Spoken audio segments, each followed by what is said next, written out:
Ah, love. It's a curious thing. It can make one man weep, another man sing.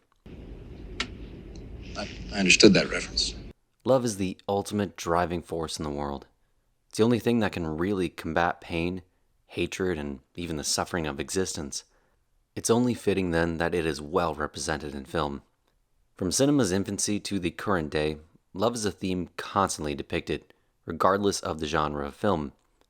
What separates the couples of classic cinema that endure in the audience's hearts from the generic young lovers we see so often? To find this answer, I think we can first look at the ancient Greek variations on the word love.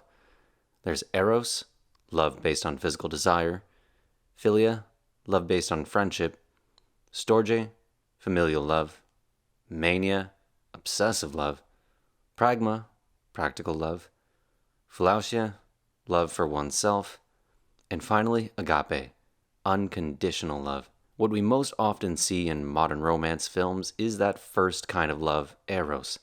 We're simply watching a mutual attraction between two people play out. This form of love is what's also seen in fiction's most famous couple, but in the way of a cautionary tale, not a true love story. For Shakespeare's more romantic work, Taming of the Shrew is a great example. Or, even better yet, 1999's adaptation, 10 Things I Hate About You. But what separates all of this from the classic romances in film, and specifically one of cinema's greatest love stories, is a depiction of the last kind of love, and the purest kind of love, agape.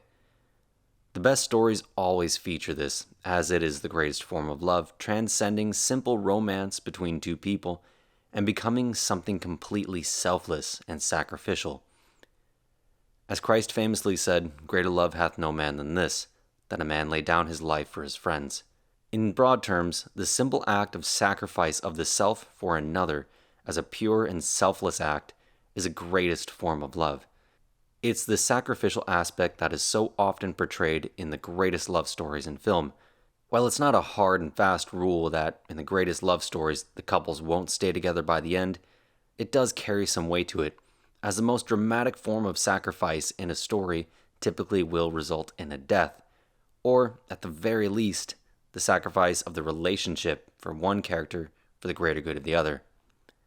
So let's take a look at what is one of cinema's greatest love stories, and widely considered the greatest film of all time.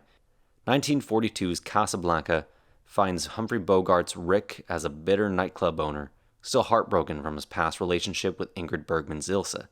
Rick begins the story as a completely selfish individual, callous to the needs of others, womanizing and drinking just to cope with his heartbreak. When Ilsa finds herself in Casablanca, and in Rick's nightclub, Rick responds with a cold sort of cruelty towards both her and her husband.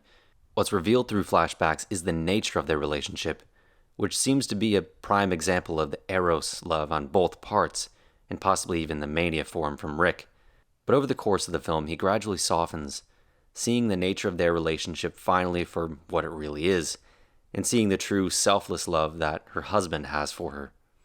Throughout the film, Rick learns to let go of his own desires, even turning down the chance to leave Casablanca with Ilsa, and instead willingly gives away the letters of transit to her and her husband, now sacrificing his own desires for the greater good of both of them, showing the selfless agape love in the film's incredible final scene.